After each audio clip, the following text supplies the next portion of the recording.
So, welcome to another episode of the Healing Chronic Illness Summit. And today I have two guests with me. I have Jim and Lexi from New York with me. Welcome. Thank you. Thank you for having us. Thank you for Thank you having for us. joining in. It's always a pleasure to have a couple like you sharing their story. So, can you tell us how it was for you? How did you get started? Where did you come from? Yeah, so I was diagnosed with Epstein-Barr virus at 16 years old. And at the time, the first thing that happened was my face really blew up, like everything became inflamed. It started with like my eyelids becoming inflamed, my throat, my tonsils. And I was sick for, a good solid 2 to 3 months and missed that much school at 16 years old. And they ended up diagnosing me specifically with Epstein-Barr virus and not mono, which mostly everybody gets, a mono diagnosis back then. But they told us it was the precursor to mono. So I ended up recovering from that, but I would say like 18, 19 years old, I ended up with chronic bouts of tonsillitis and strep throat. And I ended up needing my tonsils removed. And then after that, I started having anxiety attacks in my early 20s. That lasted about a year. And to the point where, it would come over me and I would start shaking and trembling. And they just told me, they're anxiety attacks, we can medicate you, or you can work through it. So I chose at that time to work through it, and they did subside. But then there were always all of these other little signs and symptoms my body was giving me that I wasn't really paying full attention to because I didn't know better otherwise and know what was causing them. But things like dizzy spells. I also ended up developing some pelvic pain, chronic yeast infections, or not even chronic yeast infections, but a few yeast infections that were really, really bad. And then by my mid to late 20s, I developed interstitial cystitis, which is another term for chronic inflammation of the bladder. And it was very serious. I would feel sharp knife-like pains in my bladder. It felt like just a really, really bad urinary tract infection. I was going to the bathroom every 10 minutes. That was one of the most difficult times for us to get through as a couple. We were engaged, and for a young female who is engaged and going through something like that, I now was insecure about our relationship and if he would really want to stay with me. And in grad school. And I was going through graduate school, so I had difficulty getting through my classes in the program. And I had to meet with professors, tell them what was going on with me in terms of my symptoms. And it was just crazy. So we did get through that. And we found a naturopath at that time who did the IgG allergy testing. And he told me to stop eating gluten, dairy, and eggs.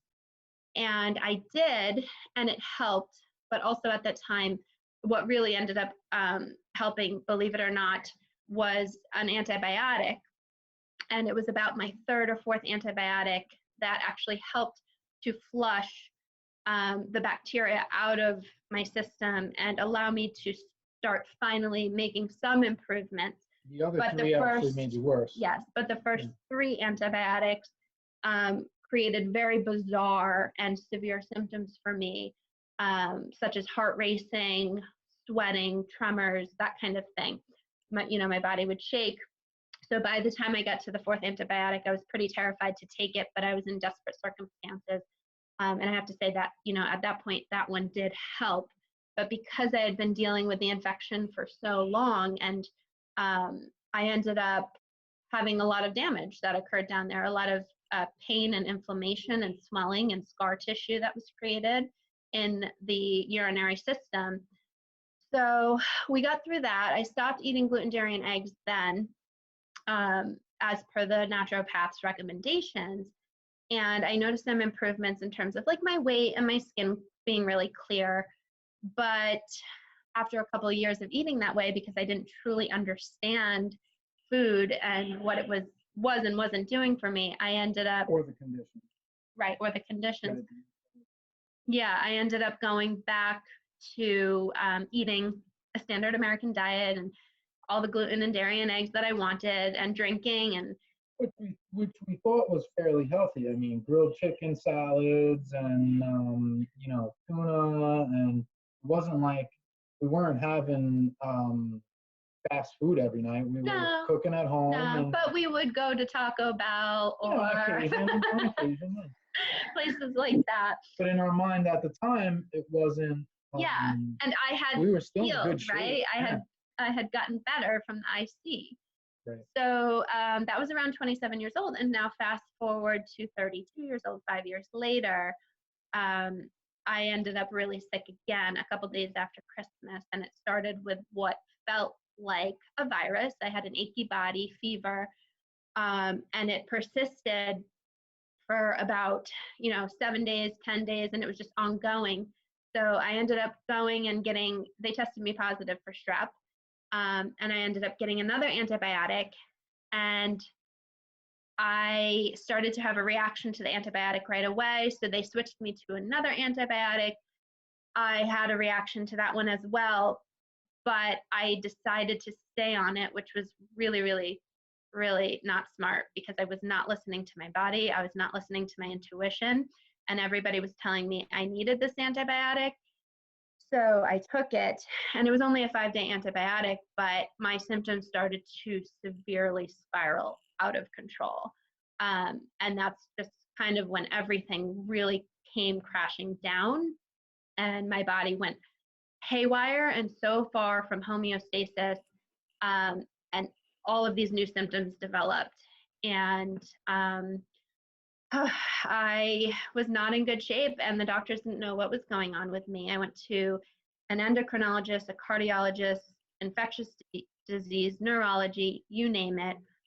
They were all coming back with the same or similar response, that here you need anti-anxiety medications and you need a therapist. Right, our tests aren't showing anything wrong with you. We can't detect anything wrong with you. It's all pretty much in your head.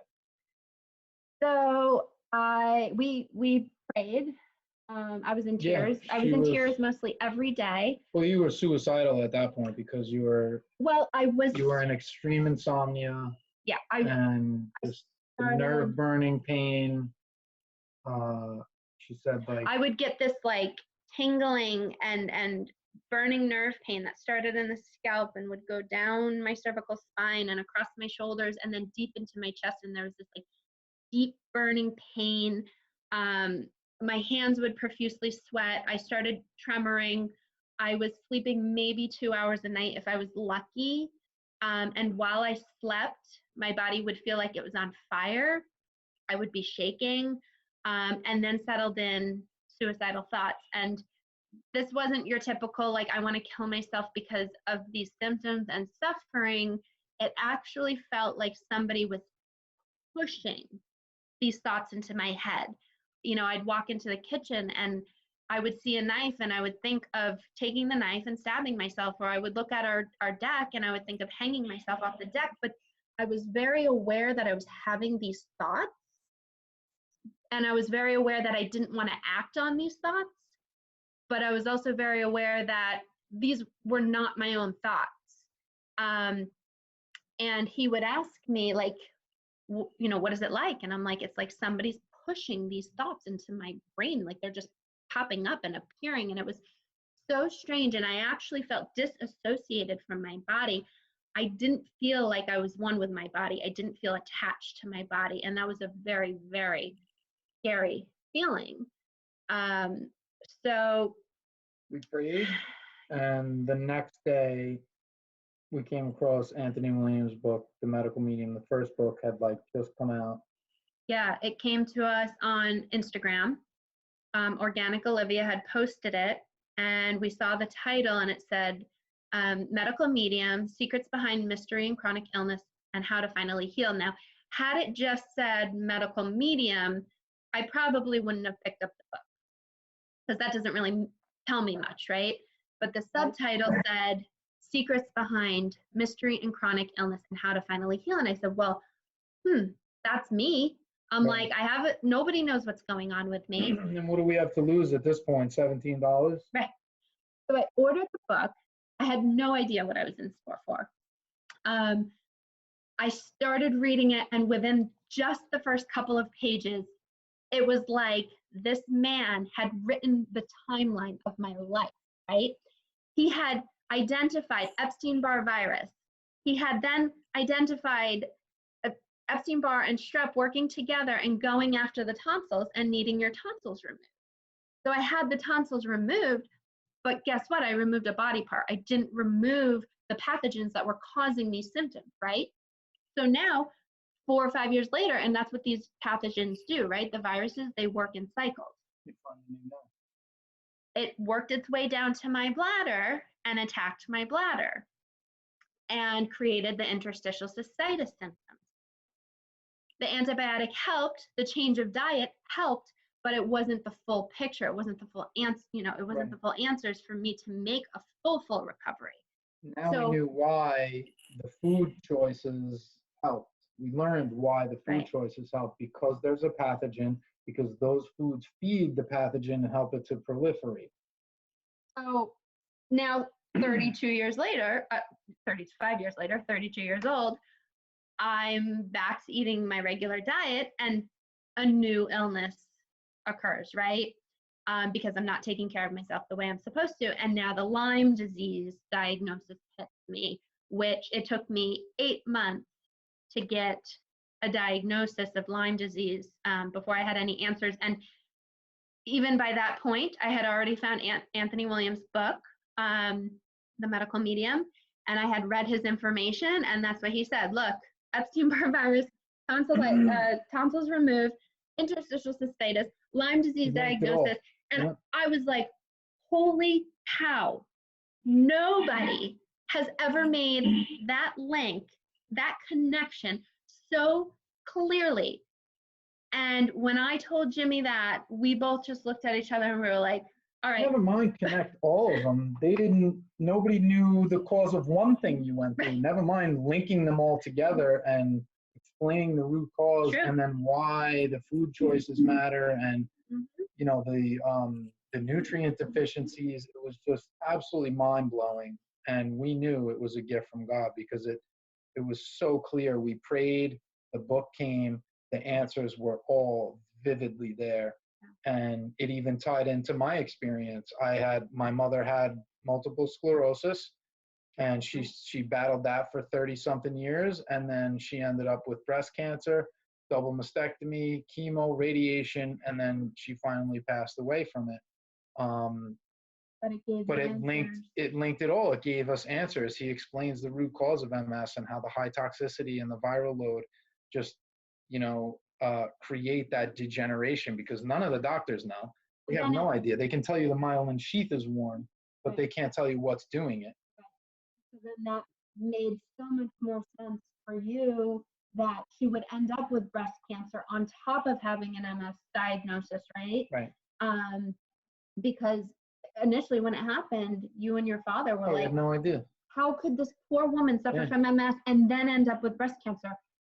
Well, that explains it. Right. A high toxic load, right, with Epstein-Barr virus. And so we ended up reading that book. The next day, we went through our pantry. We threw out every no food, from the corn, the soy, gluten, dairy, eggs, canola oil, anything with citric acid. It was in the garbage.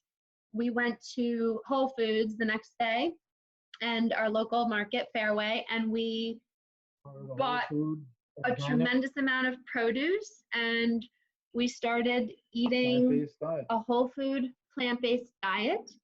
And with no instruction and no help, I went through the Epstein-Barr virus chapter and his recommended supplements, and I started purchasing the ones that spoke to me and resonated with me most based on my symptoms. And I started implementing them one at a time.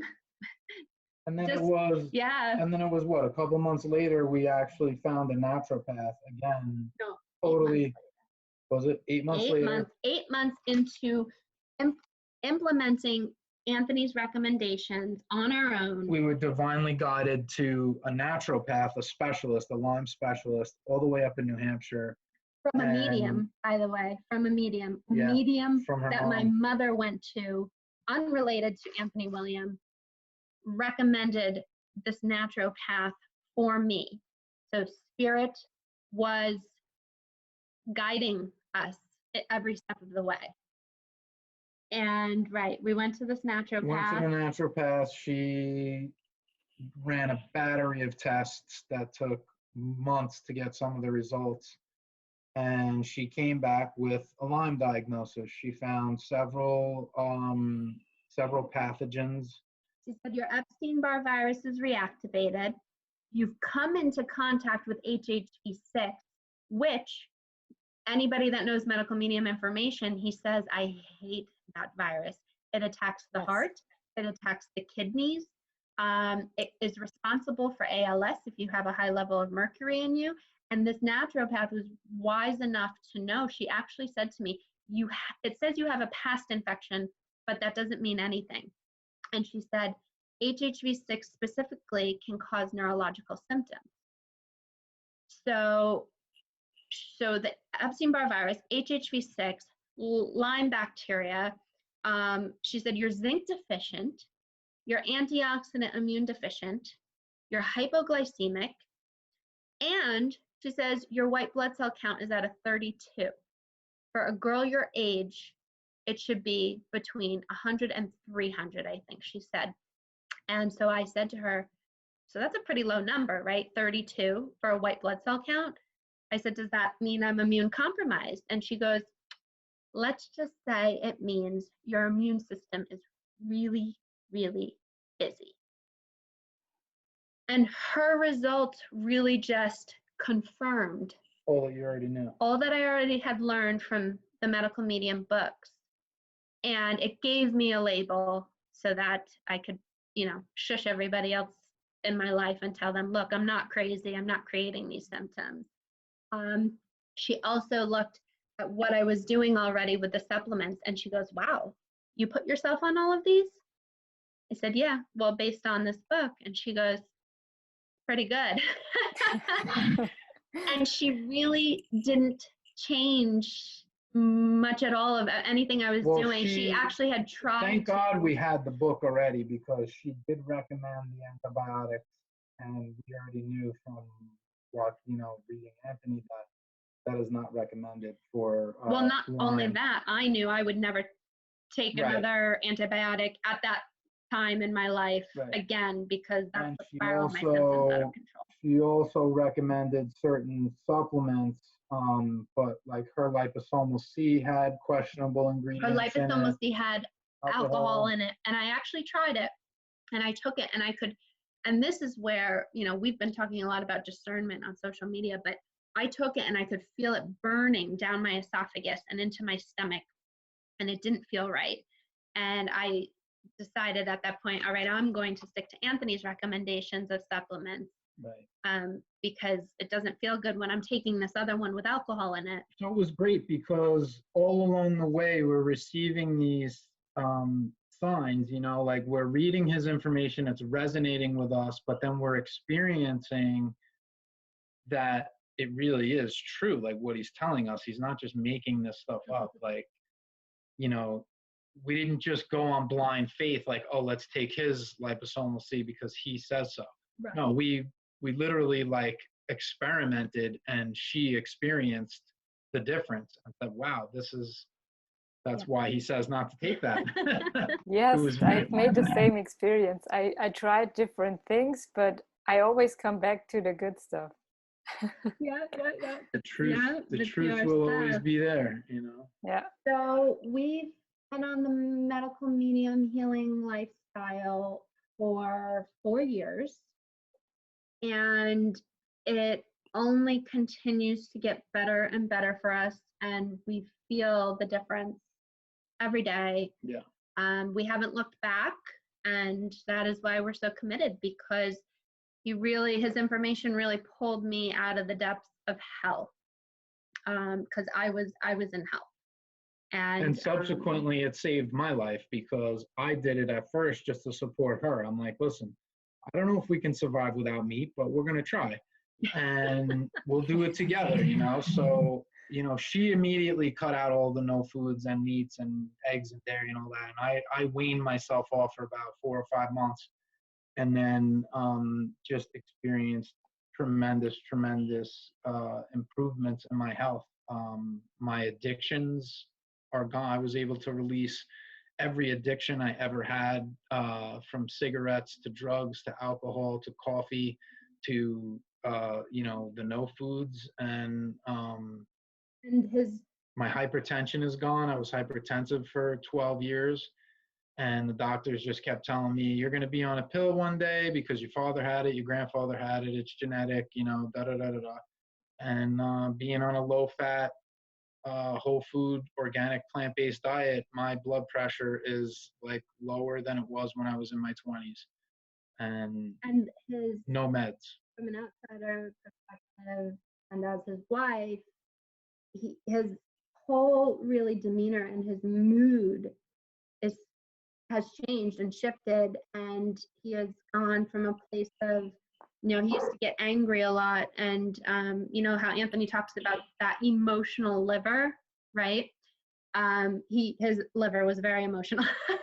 Yeah. And he had a lot of trauma around his mother, and what he experienced with his mother. And he is so much more at peace, and he's so much more calm and less reactive. And I just see a tremendous amount of spiritual transformation and growth, emotionally, you know, spiritually, in so many aspects. Yeah, we've really experienced that whole mind, body, soul, spirit connection. You know, when you start to clean up the temple, everything else, you know, is easier and comes into focus. Yeah. How long did it take you to realize that things changed? Well, I think they were little shifts along the way. Yeah, it's really little shit. It's like everything else in life. You don't really notice it. You know, you build it brick by brick, and then you look back and you're like, wow, this is. Yeah, I would say in the past really amazing. 2 years, because we've been on it 4 years, so about halfway through our journey, I really noticed the difference in him. Well, I think, you know, the first thing was I started to notice how bad, as I weaned myself off of those foods, when I would have them, I would notice how bad they really made me feel. I became more acutely aware of how destructive the foods I was eating was, right? So it wasn't like I ate plants for, you know, 3, 4, or 5 months and I felt so great. It was more, I ate plants for, like when I was cutting out the meat totally, I cut down to having organic free-range chicken once a night, and then I cut it down to once a week, and then I cut it out for 2 weeks. And when I had that chicken again 2 weeks later, the next day I felt so awful. And now I realize, you know, that was because of the influx of high fat into my liver. My liver was used to no fat or low fat and plant-based fats for 2 weeks. And then I introduced this animal fat, and my liver was just like, So then I did it again. I did a double-blind study, right? I ate everything the same for 2 weeks, cut out the chicken, and then introduced the chicken again one night, and the same exact feeling the next day. So methodically, I just did these experiments and proved to myself that these foods were no longer serving my body, right? And then in the long term, as I cleaned everything up and as I, you know, went through the purging of my liver and the emotions and all that stuff, now I look back and I'm like, wow, I feel amazing right now. And I think for me, like within a month of transitioning to what we were doing and the clean eating and the herbs and the supplements, within a month, I got my first sign that I actually, and this isn't something I was trying to heal, ironically, but it was one of my first symptoms that I proved, was I did not, for the first time in my entire life, at 32 years old, and I think my first moon cycle came on at 12 years old, did not have a painful cycle. And the first time you had it, it literally crippled you, right? Like you were bedbound. Oh yeah, I was pain. keeled over, 12 years old, keeled over, crying hysterically, and then pretty much my whole life living off of Midol once a month, right? And you would only she would only have one good week a month. Yeah. Because the 2 weeks leading up to her cycle were brutal, and then the week of her cycle was brutal, and then the week after, so she would have 1 week a month where she was in no pain. Yeah. And that symptom, it was really interesting how God puts us on this path, right? Because when we first cut out all the gluten, dairy, and eggs at the recommendation of the first natural path, that symptom never improved.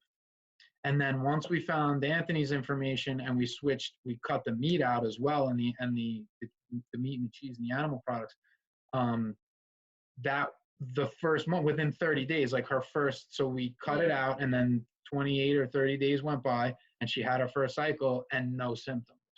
So that was like that was a real token of faith for both of us, because we looked at each other and we were like, this is legit. Like, this is nothing hurts. This is legit. Yeah. So that really like sparked us on to just keep going with it, you know, like no matter what happens. Not only that, I could finally hold myself up again because I couldn't hold myself up. When the Lyme hit and all of these symptoms spiraled out of control, I needed to lean on something to hold myself up. That's how weak I was.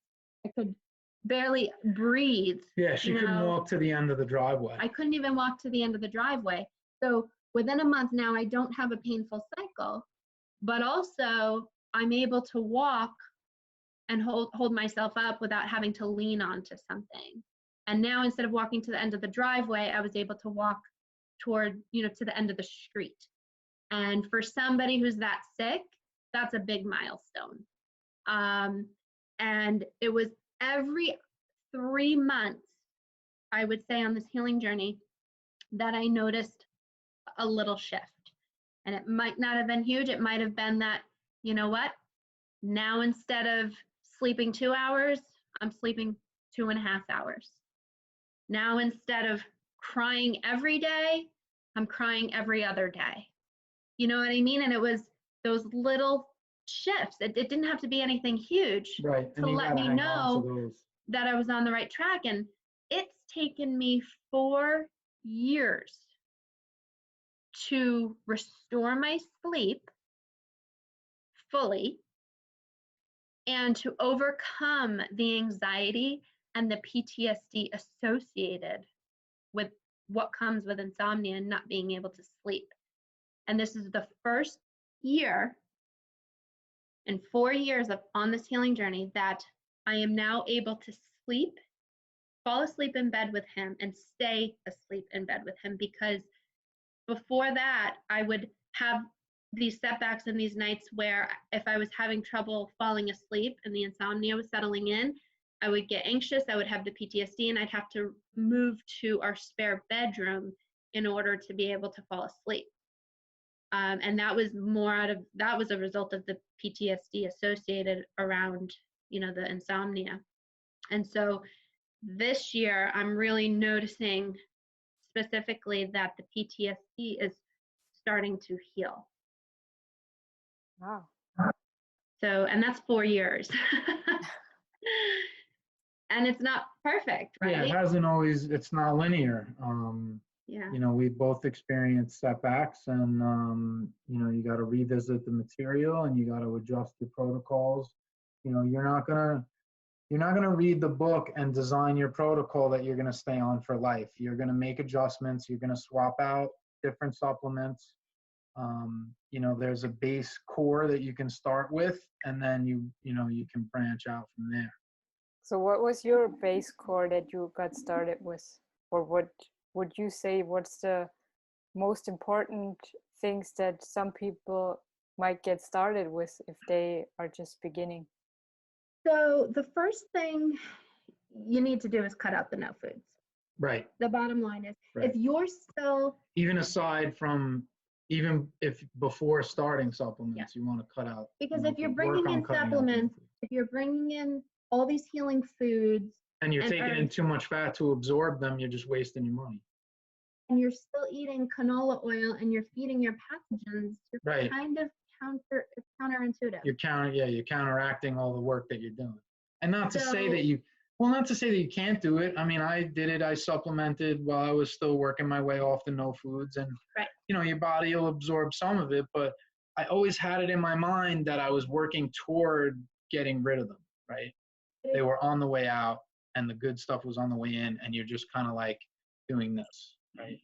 Right. But You're upping the if good you're stuff and lowering the bad stuff. pathogenic and you're really dealing with serious chronic illness symptoms, I mean, you didn't have serious chronic illness symptoms. You had, Right. but if you're somebody who's dealing with high viral load and you're having, you know, all these, you gotta cut out the no She foods. cut out the no foods overnight. So that's number one. Then you gotta get yourself on the baseline supplement. And like when I went to the naturopath, she said you're zinc deficient, right? Right. Everyone's zinc deficient. Pretty much everyone. Even if you're plant-based already, right? There's a lot of people that are vegan already and they're not experiencing anything needle moving, and they're wondering why. Well, one, usually they're on too much fat, and two, they're definitely zinc deficient because the soil has been stripped. Our farmers don't know how to farm properly to maintain the nutrient levels in the soil. So the zinc is gone. And here's the thing. When you're extra viral, the viruses deplete your zinc reserves. And that's because your immune system needs the zinc, right? In order to keep it strong and to fight off these viruses. So it puts that zinc right to use. Even when you're supplementing, it takes that zinc, it puts it right to use before it can start building its reserves. Right. And that's one of the important things, especially now with what's going on in the world, is the zinc shock therapy. Every time I feel something coming on, when you're getting sick, you feel it, right? You feel something trying to overtake you.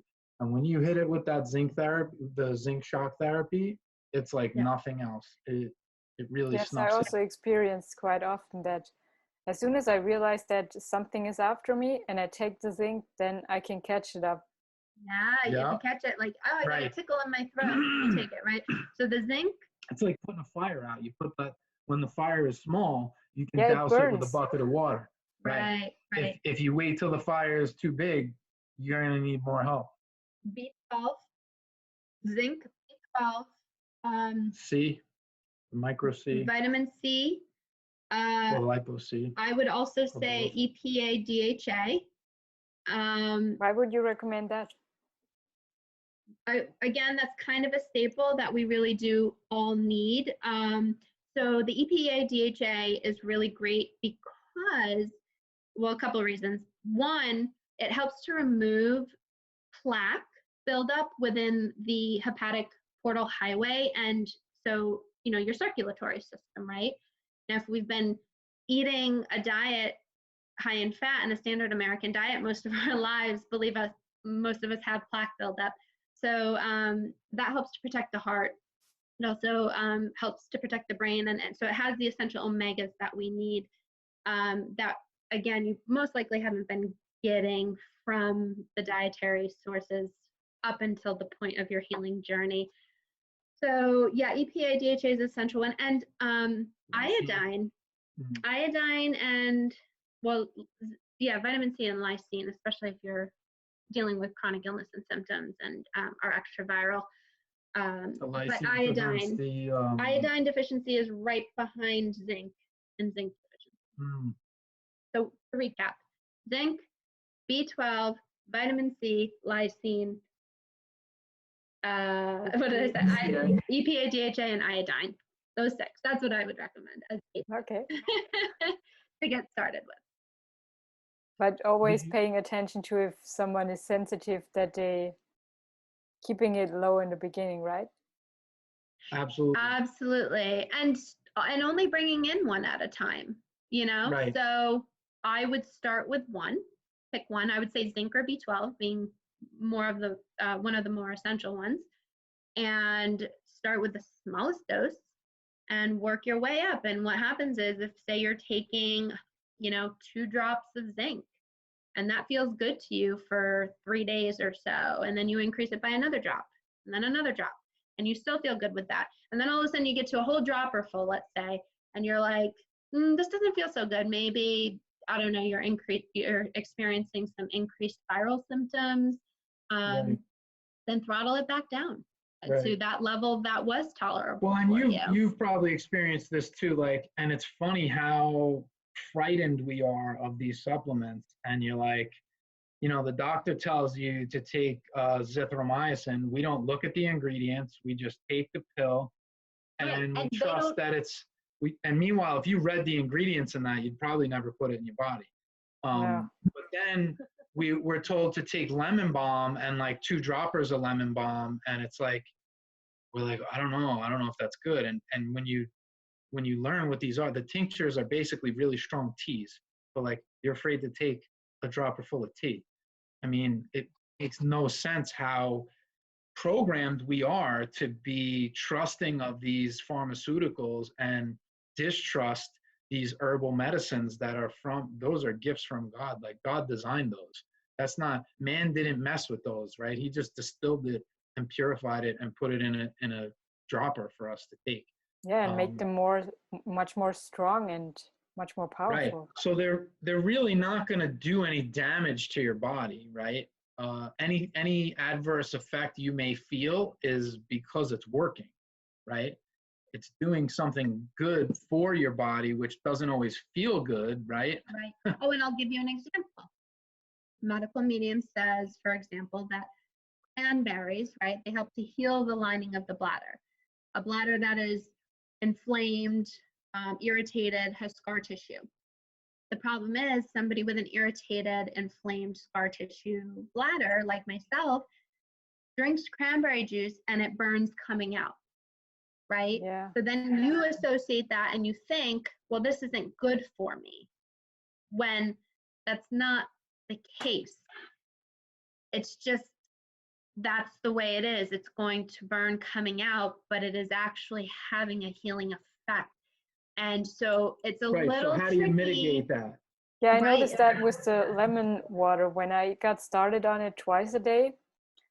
When the liver rescue book came out, then I also had that burn for, I'd say, about a week.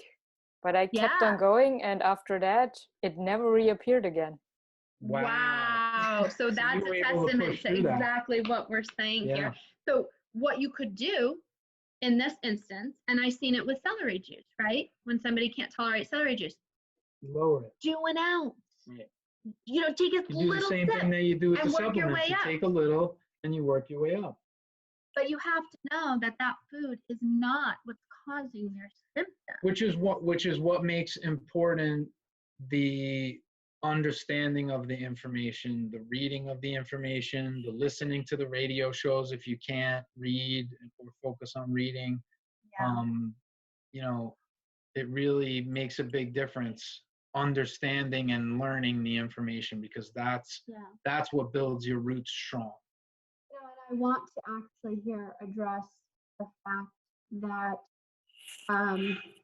one, Anthony has said that not even 5 years of eating this way can make up for 10, 20, 30, 40, 50, however many years you weren't eating this way to support your body and support your immune system. Right. And I want to bring this up, that there's been some people who say, well, maybe his information is not so perfect.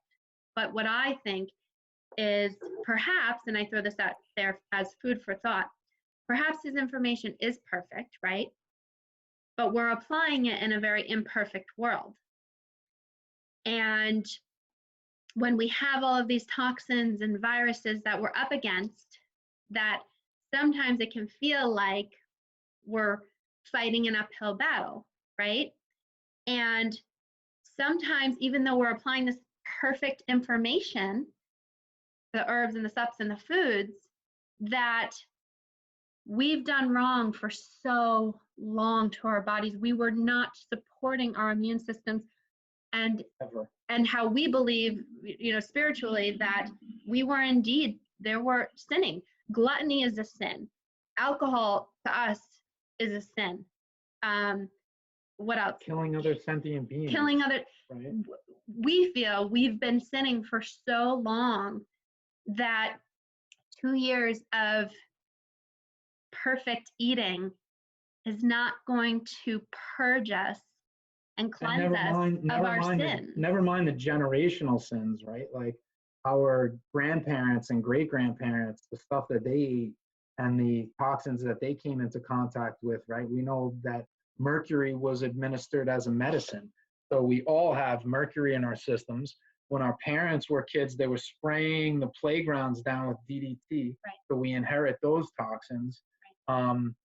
And just, it takes time to clear that. And you'd be really blessed and lucky if you followed this protocol to a T, if you did achieve perfect health in your lifetime, because it is a massive undertaking, but that doesn't it's a constant keep on, it's a constant keep on going. Right. And, and it can be overwhelming at first, you know. It's like you basically have to relearn everything because everything we've been taught is wrong. And that's nobody's fault, and it's perfectly natural to feel completely overwhelmed. And I have to say, there were times where I was like, I don't want to do this anymore. I want to stand in the kitchen. I don't want to chop things, and I don't want to deal with I had that point too. I think that's human nature. It's just and natural you need support to feel exhausted, you know, but as you go on, it gets easier. Like, I don't even have to look in the book to make spinach soup anymore. Like, I know that recipe, right? I know that recipe the way my grandmother knew, you know, how to make her tomato sauce. Like, so now we just know where to go. And that's what's really so amazing about all of these books that Anthony has, is that there's recipes, there's spiritual implications of the foods you're eating, there's emotional, there's the physical. It just covers everything. And when you really study it, you just have to marvel at it. We read this stuff over and over, and even stuff that we've already read, it dawns on you in a new way sometimes, and you're just like, wow, man, like we are so blessed to have this information and to be able to receive it. For us, it's a lifelong commitment journey. And journey. Yeah. And as when you stick to it, the more benefits you'll experience from it, the longer you stay on it. And I'll give you an example. Fully Raw Christina, who doesn't follow medical medium information as far as I know, but she is a raw vegan, right? And we're not even raw vegan, but fully. But she said, she made a post not too long ago. It was one of her anniversaries of, I don't know, 10, 13 years she's been on this journey, whatever it is. She said, even now in her journey as a raw vegan, she still is experiencing shifts and transformation in her spiritual, emotional, and physical healing process. So if you really, truly want to experience the benefits, then you do want to stay on this and apply it. Yeah, and like you said before, there's a tendency to have that mindset of like, when can I go back to eating, the way I used to eat? And you may get to that point. The odds are, by the time you get to that point, you're going to be healed of those addictions to food, because, there are things in dairy and meat and gluten and, pizza and stuff like that are addictive, right? Coffee. They actually have said that cheese binds to the same receptors, which are actually opioid receptors in the brain that trigger like sugar. Yeah. Well, I don't know what the exact mechanism is, but I have heard that. Dairy is sugar and fat. Yep. And that's what Anthony warns us about, right? That combination of sugar and fat is really the problem. So what do? We go out for a steak dinner, and then we wash it down with a watermelon, which is already a pre-digested food. It's crazy, because when you learn this information, you realize that not only are what we're doing is wrong, it's the exact opposite of what we're supposed to be doing, right? Melon is a pre-digested food. It's almost an IV nutrient. So we should be eating that melon on an empty stomach first thing. And what do? We eat it after a heavy steak. And That then we steak, wonder why we get digestive issues and bloating and everything. exactly. And we wonder why, that's where that whole don't eat too much watermelon because it gives you a stomach ache, right? That's where that comes from. Because if you eat it following a very heavy, difficult to digest meal, you're going to experience some digestive distress, right? Right. Also, and even, go ahead. Sometimes I hear like, oh, I can't eat a raw food diet. My body can't handle it. And usually it's like when people eat a heavy meal in the night, then their body isn't able to digest all of it until the morning. And then when they start with fruits and vegetables in the morning, or even if they have a salad with their other heavy meal, then this leads to some kind of indigestion and everything, and then they assume that they can digest raw foods, but in the end it's not the raw food, it's the heavy meal that disrupts the raw food. Right. It's funny how the healing food often becomes the scapegoat, right? Yeah.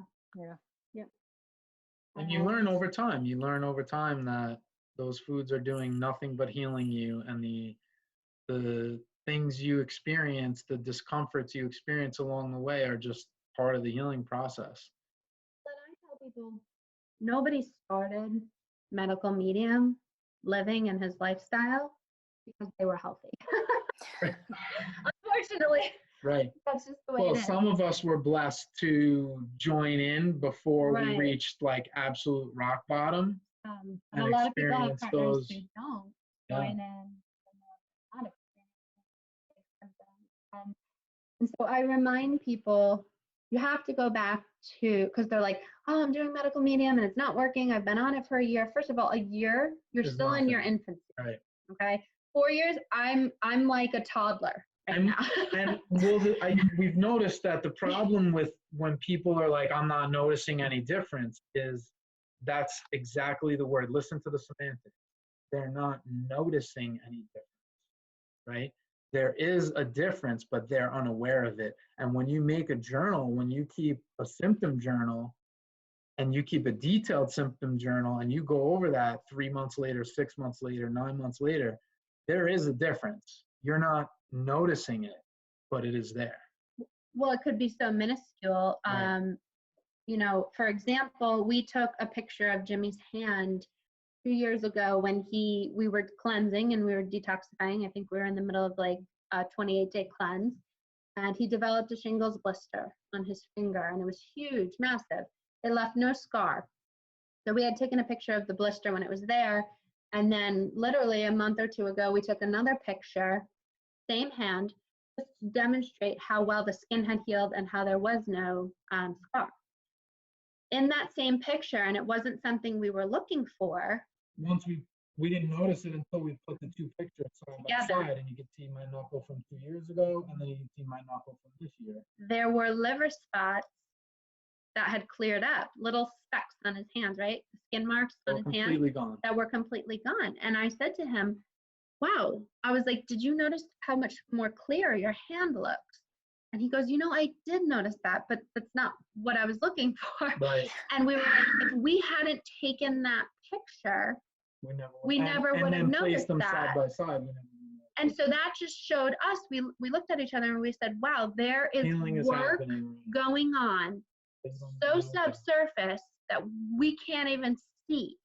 You can't feel it, you can't see it. And so if you are providing your body with the fruits, the vegetables, the herbs, the supplements, the foods that support and strengthen your nervous system, all your systems, strengthen your immune system, you can guarantee that you are doing all that you can and need to be doing in order for your body to be working for you and to move forward in your healing process.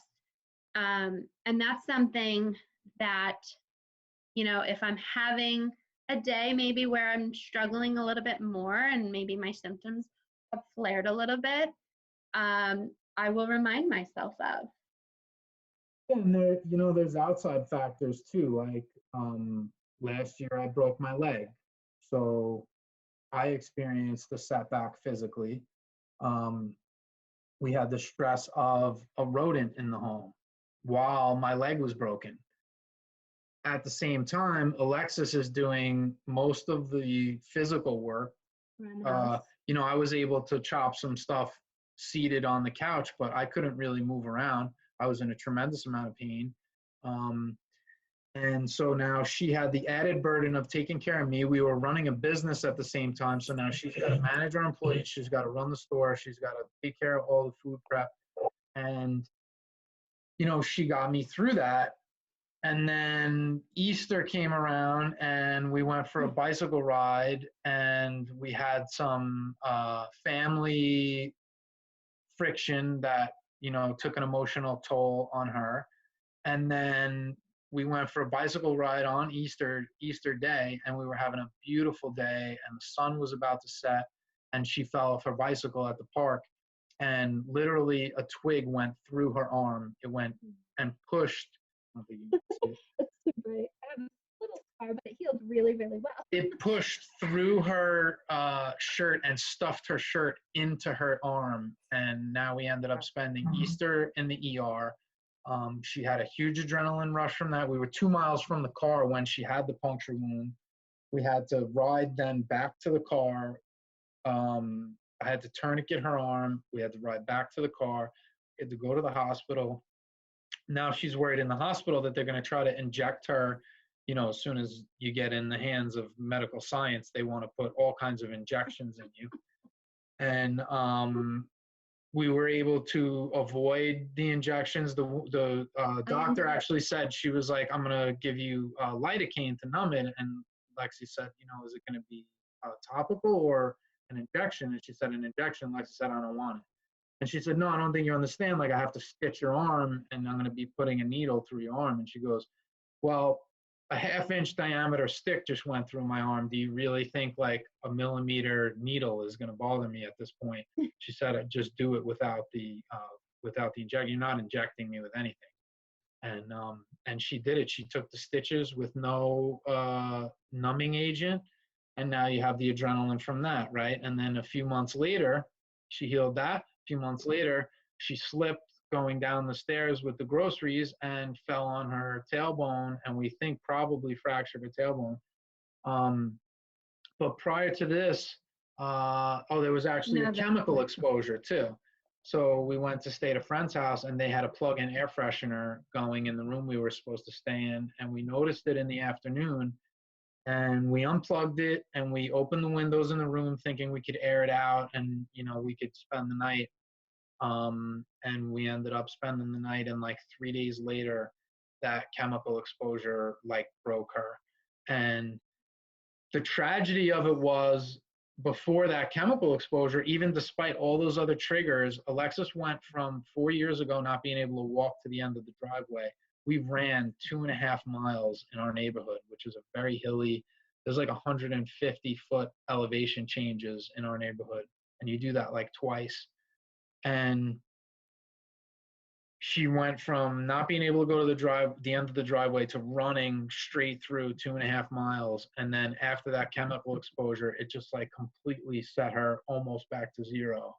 Well, so what happened was I ended up having a flare, my first flare in 4 years on the healing journey, right after the chemical exposure. And I hadn't fallen yet at that point. Oh, okay, sorry. So it was just your leg, the rats, the arm puncture wound, and some family friction, and the chemical exposure. And then I had a flare. Well, it was my first flare, and I ended up recovering from it in 2 weeks. And so that was really great, because I'm like, wow, I'm stronger, even though I had this flare, because no matter what, life is going to throw things at you, right? It's going to throw stressors. It's going to throw more toxins. It's going to throw more pathogens, and your body will become stronger and more resilient to be able to battle these things. It doesn't make you immune to not getting sick or coming into contact with these things. But it shortens your recovery time. Right. So I recovered in 2 weeks, and I was like, wow, this is amazing, right? I recovered in 2 weeks, although the flare was miserable. I'm not going to lie. Well, 2 months later, that's when I fell down the stairs. And I literally almost, I think I fractured my coccyx. And that night, and I was not experiencing any viral symptoms, I had profuse drenching night sweats. So the adrenaline alone from the fall and the pain that I experienced, my liver had to process, right? And that's what was resulted in the night sweats. That was enough to lower my immune system, because adrenaline is very corrosive to us, as we have all learned from Anthony. And 4 or 5 days later, I ended up with the flu. Oh. Right. So it was as clear as day. Fall, lowering of the immune system, catching the flu. I recovered from the flu in 4 days. So that was, again, amazing.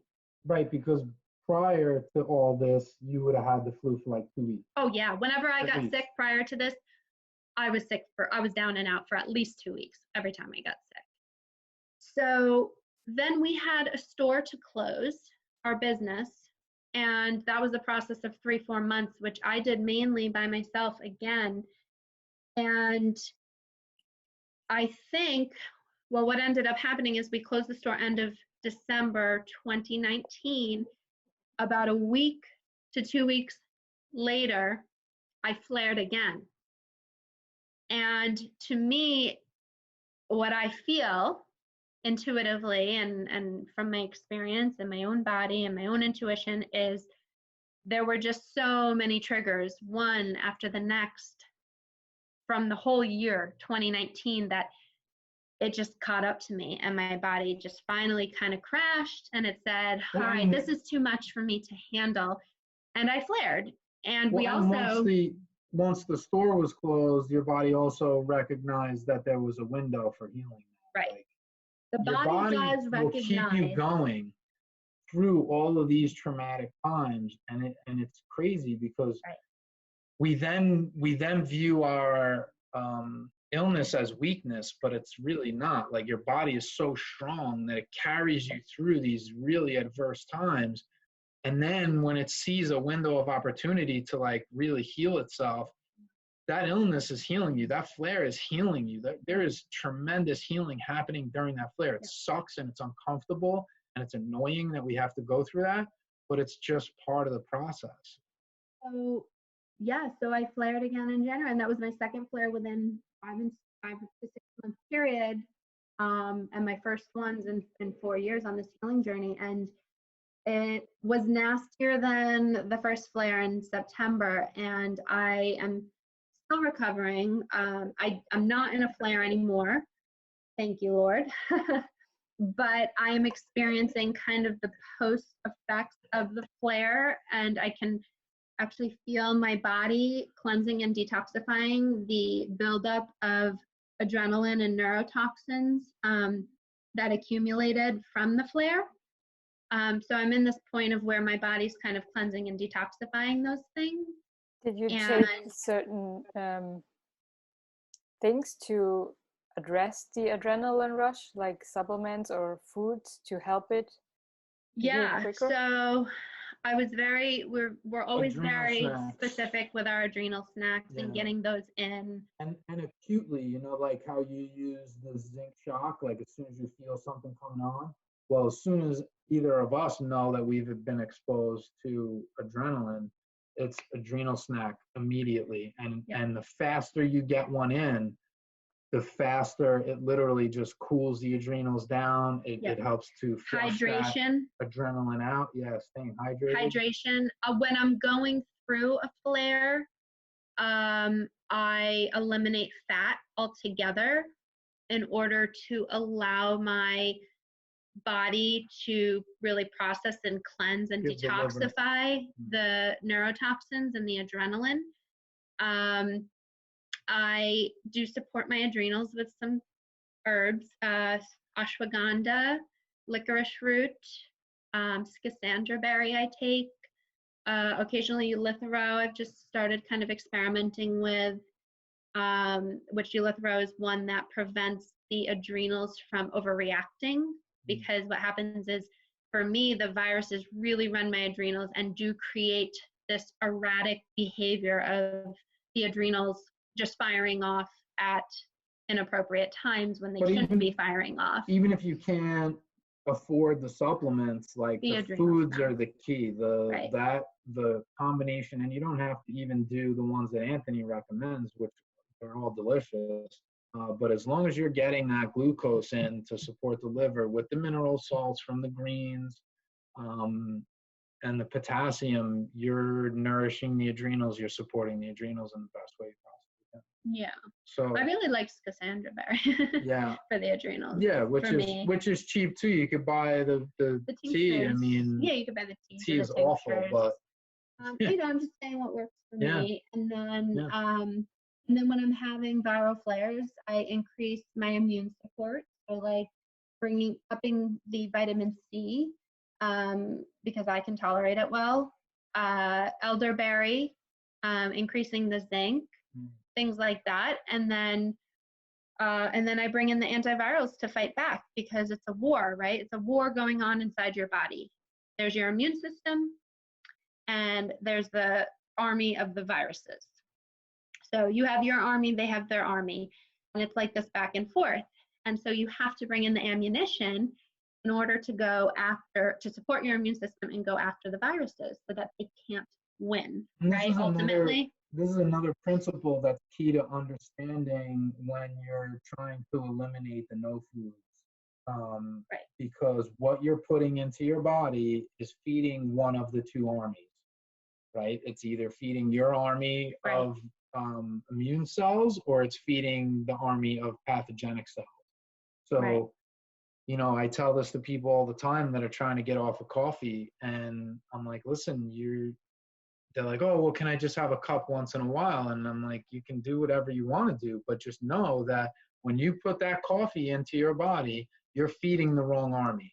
You're activating your adrenaline, and you're feeding the army of pathogens. So if you don't want to feel well, have the coffee, right? And you have to kind of make that decision. Is it worth it in the short term to feed that addiction center in my brain and have the coffee and then exacerbate my viral condition? Or is it worth it for me to try to battle that addiction, right? And I found great help in just having fruit smoothies. I dropped coffee, cigarettes, and meat all at once in one, you know, as I weaned myself off over time, but then one day just hit and I dropped them all at once. And what I did was I just started having a fruit smoothie first thing in the morning.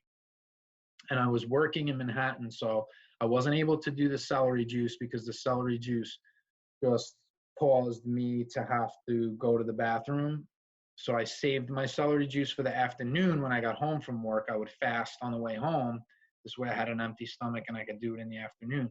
The first thing when I would get off the train in the morning after my commute, I would have a giant organic fruit smoothie. And that glucose was so healing to the liver, and it cooled the addiction center of the brain. I was able to go without cigarettes. I was able to go without coffee. And the cravings that I experienced in the past when I tried to quit weren't plaguing me because I had a fresh supply of glucose to my brain and my liver. And even if I needed 2 smoothies, I would do 2. If I needed a third in the day, I would go. I was so blessed. There was a little juice cart right out in front of the street in front of my job site. And I would just go out there and get a fruit smoothie as many times a day as I needed. And it was tremendously healing. I can't say enough about the food. One thing that's healed for me is I used to wake up in the middle of the night like insatiably hungry, starving, like I had to have food, right? Or I'd wake up in the morning and same thing. And that was a result of my glucose deficiency, and my body didn't have those proper glucose Didn't have the glycogen reserves. stores, yeah.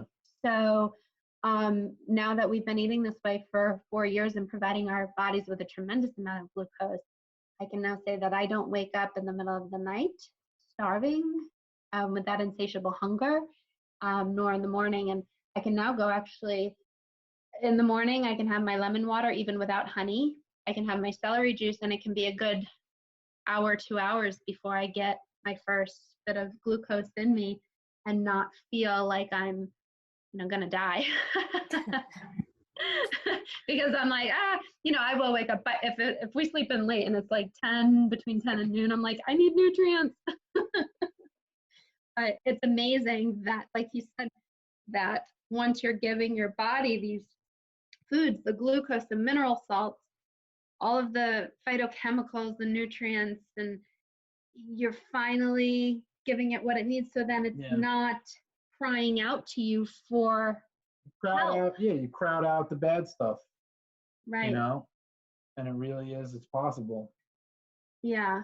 And so, with the flares, I kind of amp up, what I would typically do on a normal day, and we consider ourselves to be pretty on point, but maybe there's some days we do eat a little bit more of the recommended fat that he might recommend, although we try to be very conscious about that now. Or, maybe I'm just feeling a little extra viral, and perhaps I've had extra stress, or I had some sort of toxin exposure and it increased, the viral load and symptoms a little bit more. Then I just bring in more of the support that I need, whether it's if I'm experiencing neurological symptoms, whether I'm experiencing increased adrenal symptoms. And I always revisit the books based on my symptoms and what I'm experiencing. And that always brings me peace of mind about what I'm experiencing. And then I bring in the appropriate, foods and supplements, and I focus on increasing those. And one thing I do want to say is, when Anthony recommends a food for something, he usually means you need to have a lot of it, right? Right. So it's not like every day. It's not like radishes for tinnitus. You don't want to eat the radish once a month or once a week. Right. You really want that food in your diet and your protocol every single day. Or multiple times a week over the course of time. Right. So that's what I'll do is, like, during this flare particularly, one new symptom that arose from the flare was I was getting a little bit of this rock the boat feeling, which in Anthony's... You never had before. I never had that before. I've had dizziness, but not this rock the boat feeling. So I went back to his books and I found the rock the boat symptom, and he explains it's the vagus nerve inflamed at the level of the brain. So, and I had said to Jimmy, I feel like my brain is inflamed. And this was before I read Anthony's information. So his information confirmed what I was feeling. And then it gave an explanation for that.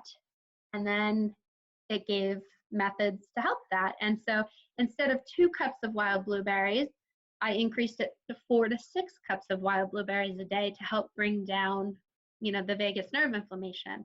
And I will tell you that a month later, I am not getting the rock the boat feeling. So it's really just amazing how your intuition already kind of led you to what was going on in your body. Mm-hmm. And then you read in his books confirming or even just illustrating what's going on in your body. And then you implement the steps that he recommends to take, and it just works. I mean, time and time and time again.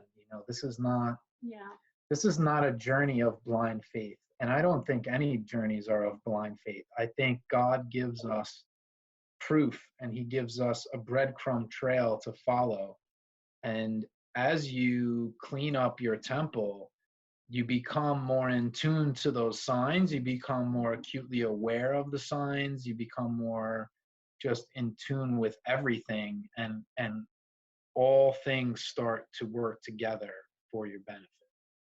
So if you would have to start again, would there be anything that you would do differently from what you know now, because you've had such a severe symptom? For me, I would have started at birth. Had I known, I would have started, but okay, so say I couldn't do that.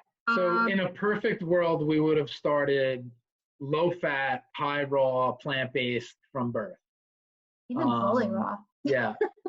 And if obviously that's not an option, but if we could go back to start the healing journey over, there might be little tweaks that we could make. I mean, we were, you know, it's a process. So over time you learn, right? In the beginning, I was crutching heavily on hummus. Like I would come home every day from work and I would have a tub of hummus. Sometimes I would go through the whole thing, and I was having these bean chips that had rice extract in them. And, you know, it was a cleaner option than what I was used to. You know, I wasn't eating the chicken, and I wasn't eating the turkey, and I wasn't having the mayonnaise, and I wasn't having the eggs, but it still wasn't ideal. So we probably would have made those adjustments a little faster. But I really don't. I wish I hadn't taken the antibiotics, honestly, before I had found Anthony's information. I wish I would have known better. If you would have known that to listen to my intuition then. Right. If you would have known that was strep, we could have upped the strep protocol and knocked it out without having to rely on these toxic. Yeah. The only thing I really wish is that I had found his information sooner, but I do have trust and faith that God delivers you what you need when you need it and when you're ready to receive it. And even sometimes people aren't ready to receive it, and he will deliver it regardless. And it's up to you to choose to follow those signs or not. And I don't regret anything in our healing path or process. I think everything has been so miraculous and so divine, and it's felt so. I just felt really guided and protected along our path and our healing journey.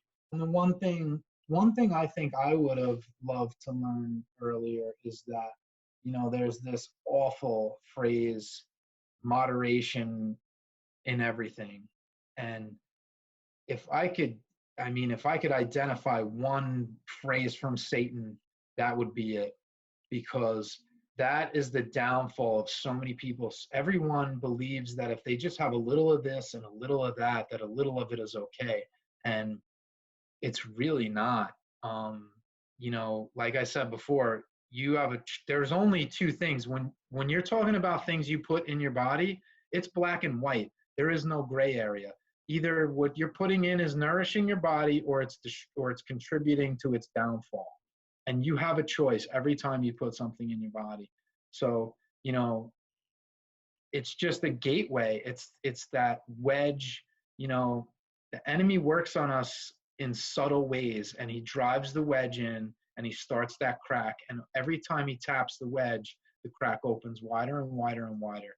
And it's the same with alcohol. It's the same with drugs. It's the same with no foods. The more you allow those in and you allow space for those in your life, the more damage they're going to do over time. So if I could have learned something earlier, that would have been it. That, you know, that moderation thing is a lie. That is a total lie to lead you down the path of destruction. Sure. So I think we're coming to an end, and I'm very grateful that you shared all of your details and your healing stories. And yeah, it's such an inspiration through what you went through. Thank you. Yeah, it was not easy. I have full compassion for those who are suffering and who have had to go through anything similar. And I never even realized that it was possible for your physical body to be able to endure some of the symptoms that I've had to endure and still make it out on the other side alive and well. So if I can recover from what I've been through, I know it's possible for everybody else. And you just have to have faith and trust the process, and you need to find support and encouragement. If you don't have it at home, you need to find it through the community and reach out to others who understand the process, who have been through it, who have come out the other side. And that's it. And we did everything on our own pretty much for the first year. And most of that was due to Alexis's efforts, because I was working full time. She was home reading the books. I was listening to the radio shows, but I wasn't really fully reading the books yet because I was just too busy. And then once the ebooks came out, I started to listen to those on the audio versions and the radio shows, and helping other people.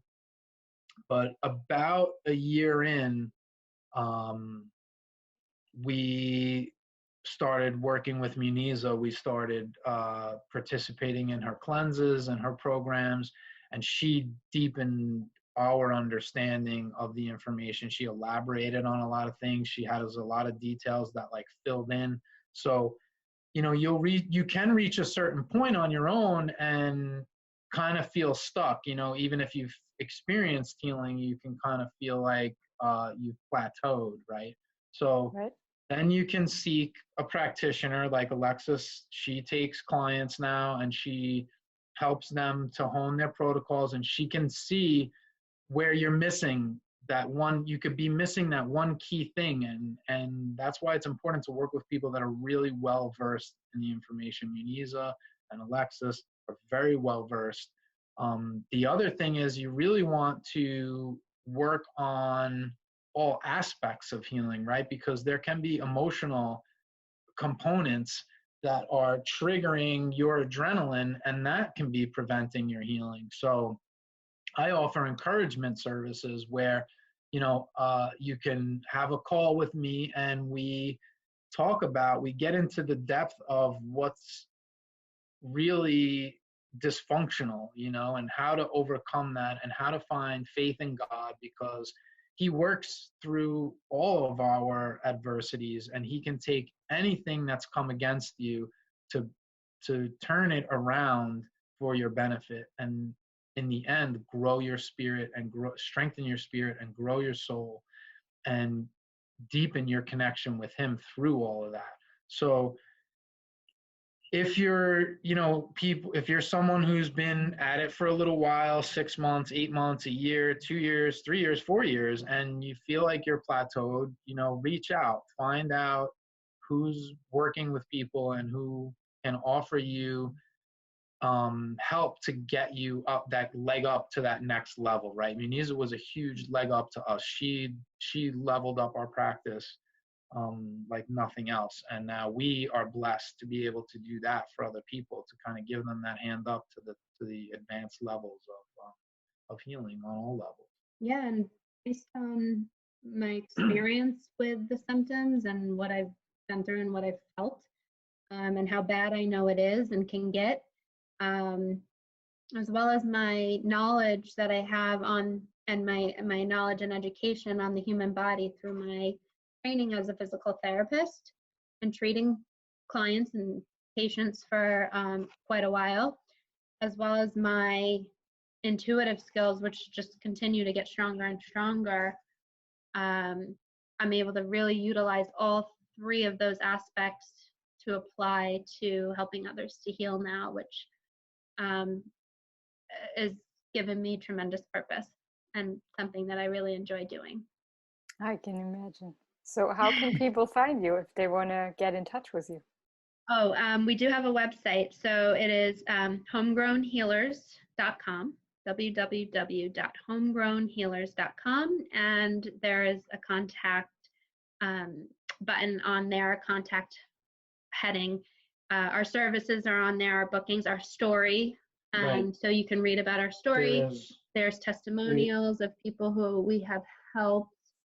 There's a monthly meal plan subscription service that I run. We have some there's some freebies on our website. If you sign up as just an email member, just you put in your email and you become a site member, you get access to a free 4-day meal plan.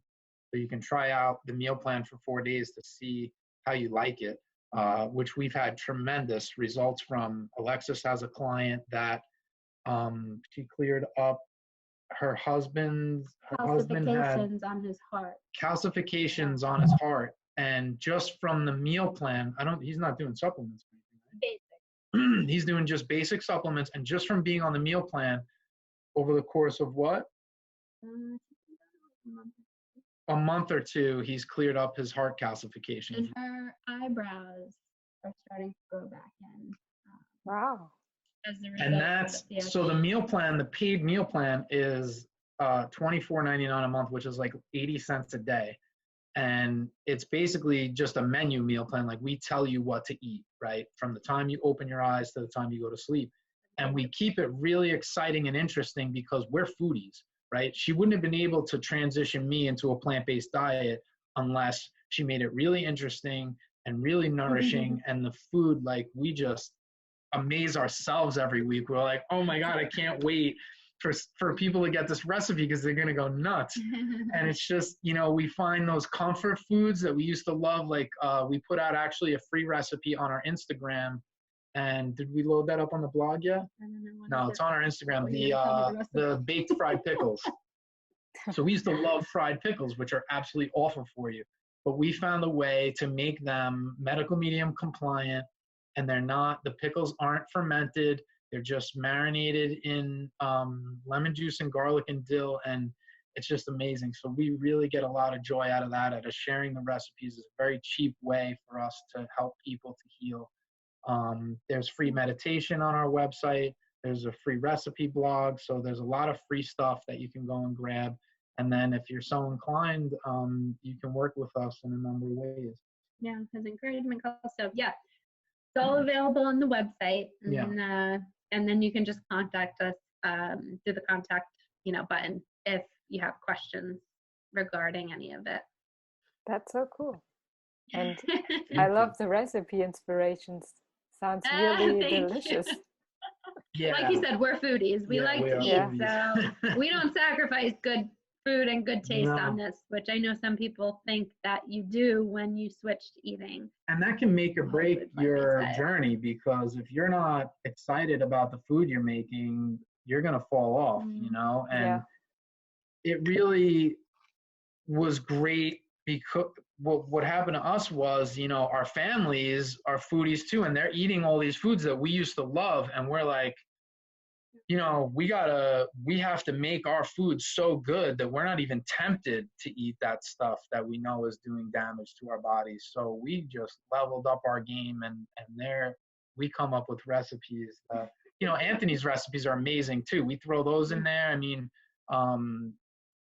his stuff is just. We love the what was the spaghetti squash bolognese blew me away the first time I had it.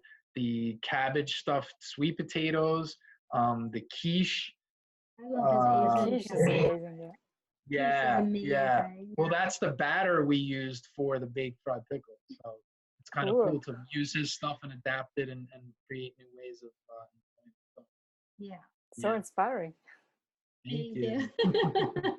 Well, thank you so much for joining in and taking your time. Thank you for having us. We are very blessed. Yeah, we really appreciate you inviting us on here to talk. And we're talkers, so we could ramble on forever. But for sure. But you also have a lot of experience and a lot to share. Thank you. Hopefully we kept it kind of focused, because you did a great job keeping us on track. Thank you. Well, thank you for joining in again. I think we say goodbye to our viewers. And then viewers, God bless thank you all. You. God bless. Bye. Bye-bye.